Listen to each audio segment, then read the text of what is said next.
everybody, Rihanna M. Hill here. Thank you so much for joining us.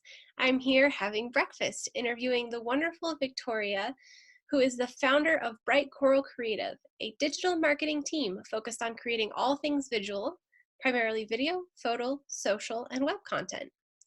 Victoria has worked on feature films as a digital marketing agency and freelanced her heart out. Her perfect day? Hiking through the woods with her husband and their fur child, Gulliver, with a camera around her neck.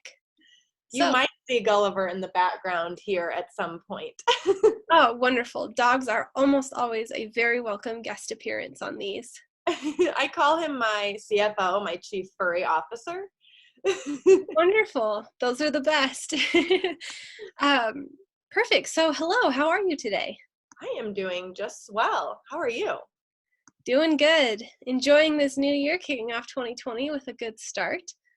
So let's go ahead and kick this off with a very important question. How do you like your pancakes? That is a really important question to me because pancakes are one of my favorite foods. I like them with crispy edges. I'm kind of particular about it.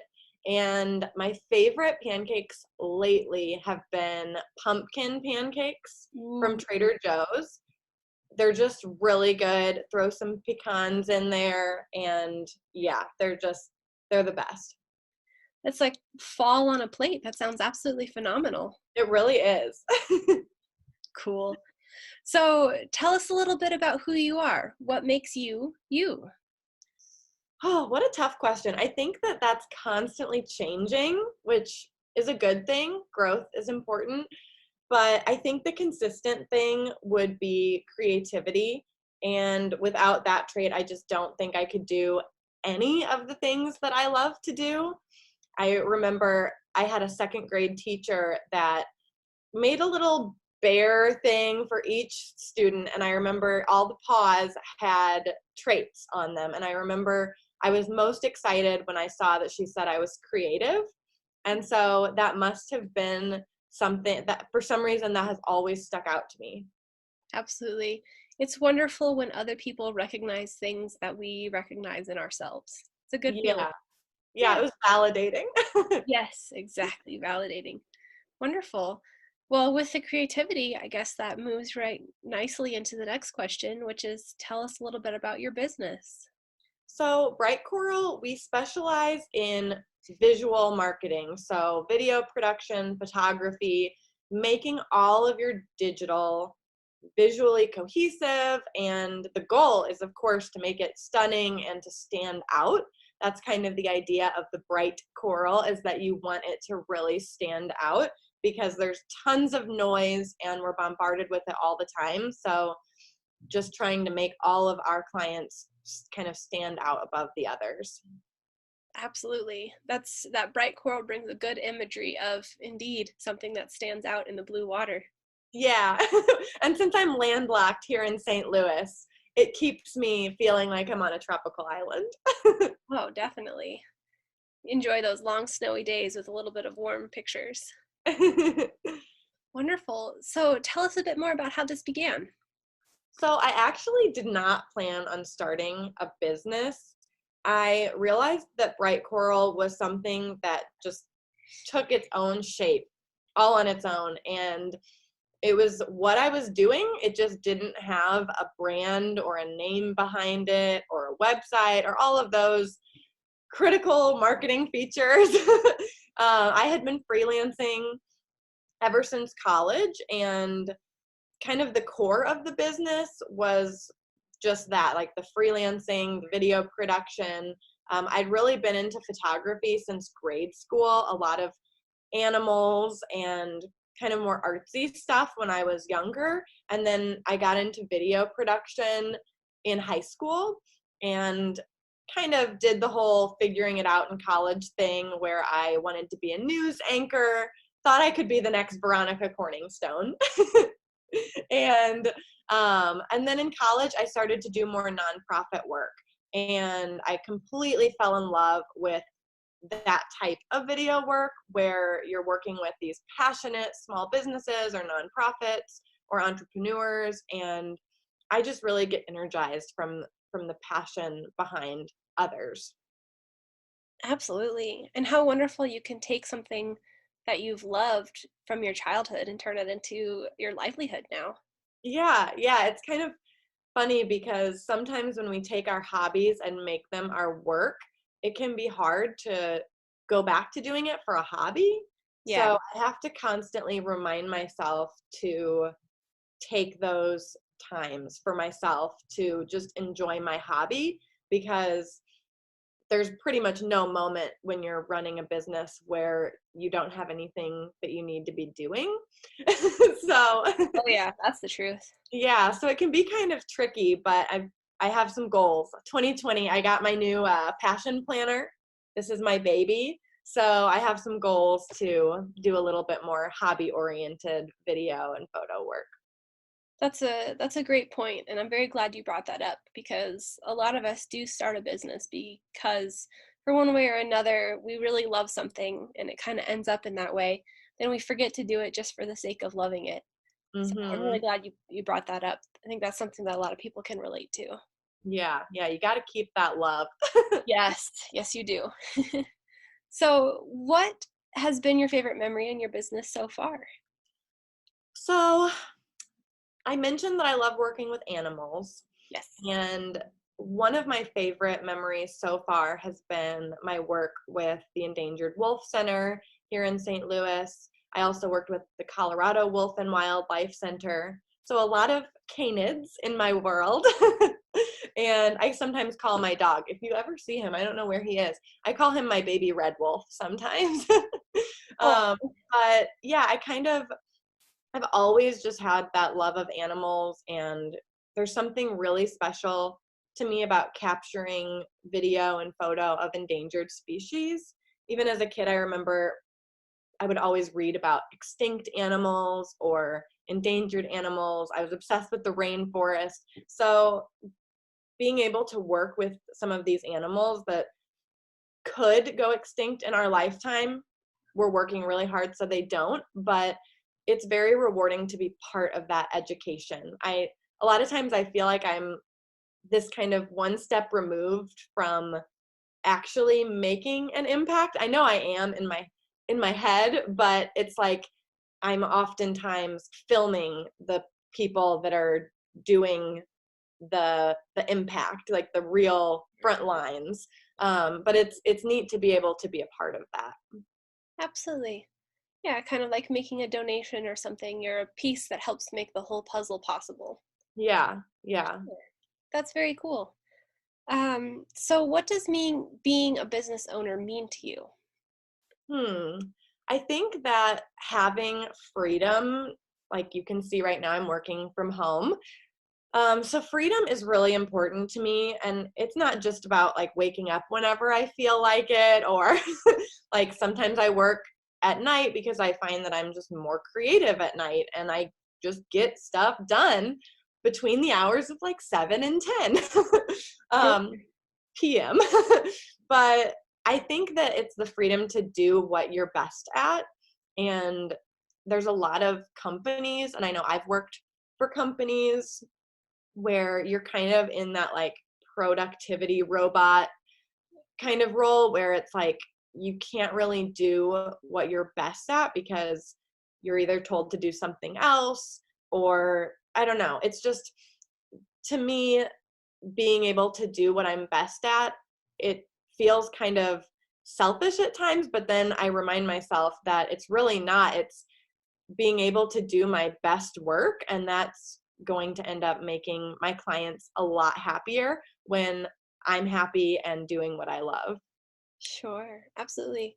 It's like that quote, you'll never work a day in your life if you can make a living doing what you love, or something. Yeah, I often tell people, they'll be like, so when do you work? Like what days or whatever? And I'm like, I don't have a very set schedule. It's just not my personality type. So I tell people it feels like I work never and always all at once. That's kind of the nature of owning a business as well. Yeah. Absolutely. So let's go ahead and move now into some of the sticky stuff. What are some of the major challenges in your business that you've had to overcome, or perhaps you're still working on? So one of my challenges has definitely been kind of just learning myself, learning my personality type. And I'm not an inherently scheduled or self-disciplined person. So sticking to any type of routine is just really challenging for me. And working by myself has also been a challenge. I'm a very collaborative person, and I'm an idea bouncer. I just really am energized and motivated by being around others. So when I'm home by myself or with my dog and cat, I don't always have that umph that I remember having when I was in an office or going on walkabouts. Like those kinds of things were important to me. So that I would say has been one of my biggest challenges. And I've kind of combated that with my digital community that I'm part of. It's called Together Digital, and it's a group of women empowering other women. So I founded that group in St. Louis, and it's actually a national organization. So that's been probably my main way. We have virtual peer circles where we jump in and do, a video chat, and it'll be a group of women that show up, as you are in your PJs, whatever you need to do. And that has been really, really helpful for me because I just sometimes need a little bit of a social interaction in my day. Absolutely. I think a lot of business owners and work from home professionals can especially relate to that when you're kind of needing some of that human interaction. Yeah, and I've never wanted to do the whole co-working thing just because I am so sporadic and it just doesn't really seem like I would ever actually show up. It seems like a gym membership where I say I'm going to go and then like a month goes by and dang it, I'm paying for this. Yep. So I've always been kind of timid to try that. I would like to, maybe in the future, but yeah, right now it just doesn't seem like it would fit for me. Sure, that makes sense. Perfect. So, how's your marketing going? My own marketing has been in kind of a rough patch.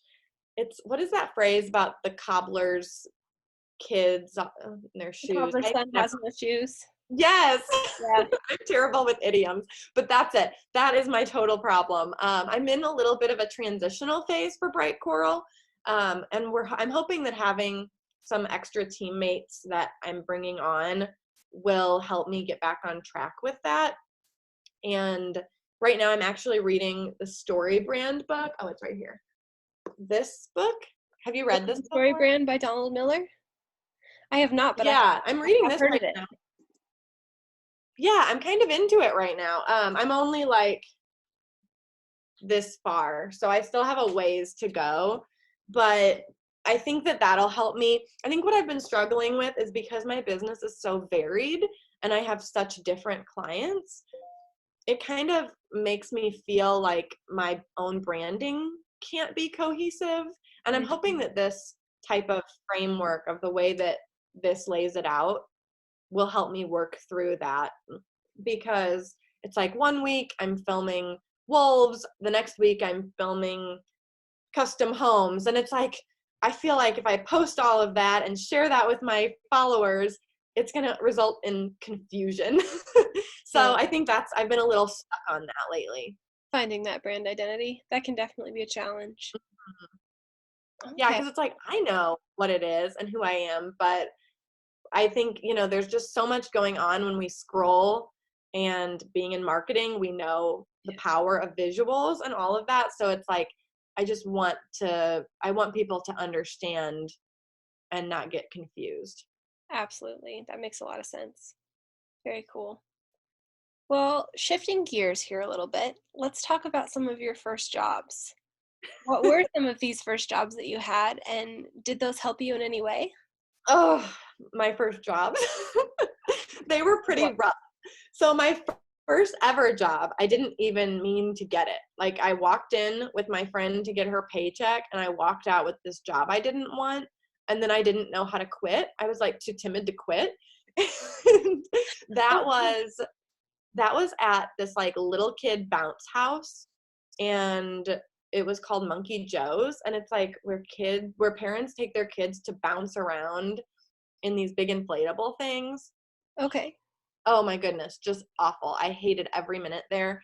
And from there, I got a job in the food industry. I worked at a bagel shop for a little while. I don't like bagels, so it really wasn't a good fit for me. Like, at least if you work in food, you should work somewhere, like for you with pancakes would probably make you happy. Or me. But yeah, so I think that what they taught me though was just what I needed to be happy. And since I was so miserable working those types of kind of more menial jobs that like I didn't find meaning in, like I had one job that I actually quit after 9 hours. Oh So my. that was like the fastest quitting. I was a big quitter because if like that's just how I am. If I'm not happy, it's not worth it at all to me. And that might sound like I'm inherently wealthy or something, which I'm not. Like you can probably see my whole house in the background.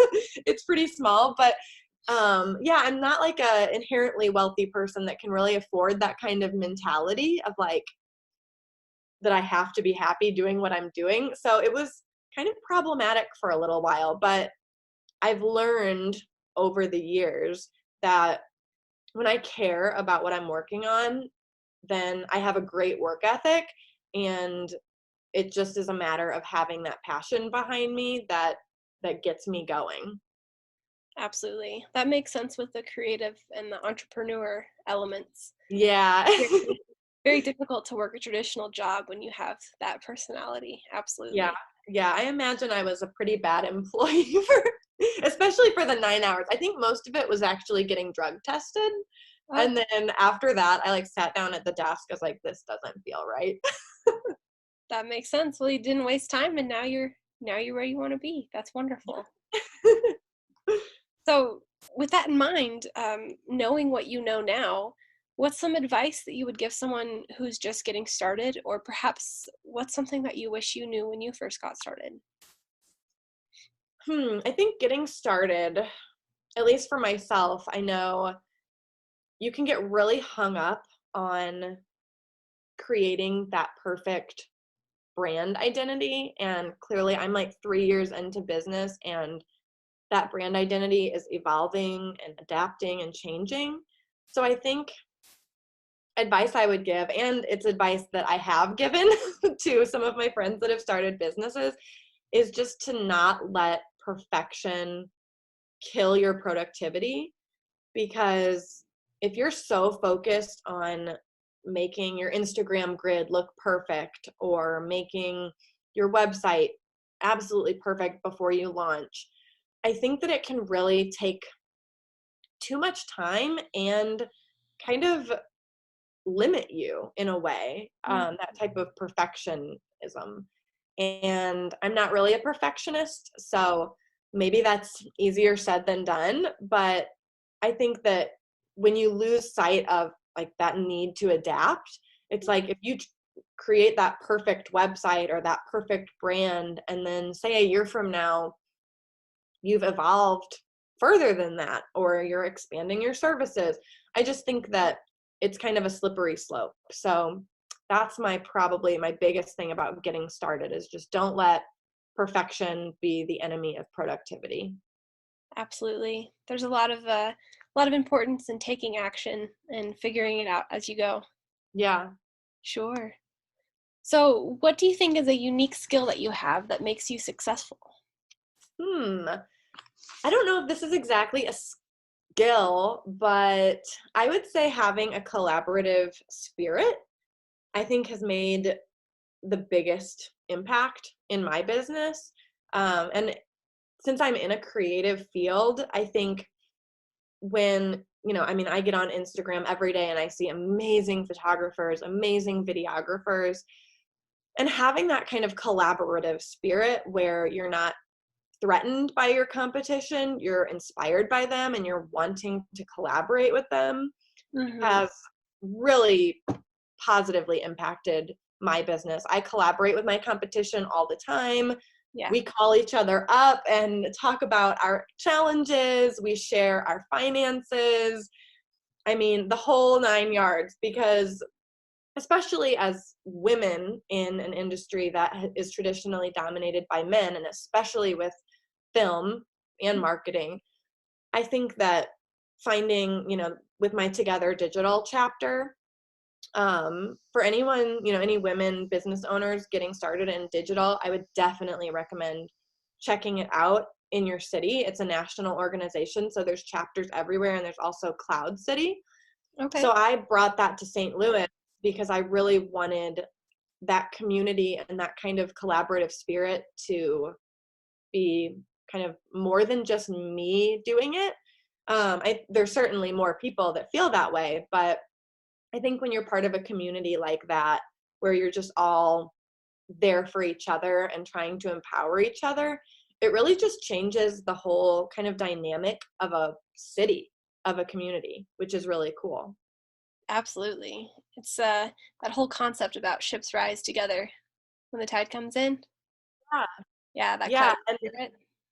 And I love, like, in my Together Digital chapter and nationally, we have a Slack channel with like 2,000 women in it where we're always talking every day. And it's kind of, the whole group is themed around this idea of asks and gives, which is basically like, I might ask you for your advice on a certain topic or like a resource that you might have. And then, I might give something similar, or like I've heard everything from like sexual harassment issues that we've tackled. Like how do I tackle this? And then people give advice on that. So I think having that type of mentality is just, there's no substitute for that. And I know for my business, it's been very crucial. Absolutely. That sounds wonderful. So what inspires you to be your best self? So I think that I'm kind of a spiritually minded person. And so I'm always, I do a lot of Bible reading on my own, and I kind of treat it like a textbook. And so that plays a big role in every aspect of my life. And in my work, there's this scripture that talks about, like, whatever you're working at it, do it whole souled, like as if you were doing it for God. And that's really important to me, because if we're, especially when I was working for other companies, not for myself. Oh, there's Gulliver. Especially when I was doing that, it's like you kind of can feel like you're working just for someone else. And really, like, everything we do, we're doing it for ourselves. And so that plays a big role in kind of how I view it. Absolutely. It's very powerful. All right. Well, to wrap it up, is there anything else that you wish I would have asked you? Ooh, I don't think so. Maybe like what goes on the side of my pancakes. Yeah, sure. What goes on the side of your Which, pancakes? I'm a really big fan of hash browns. Ooh. I think they're the perfect complement to a pancake. And I use this seasoning called Fox Point seasoning that I'm obsessed with, from Penzeys Spices. And that Okay. just like really goes well with my pumpkin pancake. Oh, yeah, that sounds fantastic. Wonderful. Well, thank you so much for joining us here today and telling us a bit about yourself. This has been Victoria with Bright Coral Creative. And why don't you go ahead and tell everybody where they can find you? You can find me all over the internet. So on Instagram and Facebook, Bright Coral Creative, and my website, brightcoralcreative.com. Wonderful. Well, thank you so much for being here, and thank you to our audience for listening. Have a wonderful rest of your day.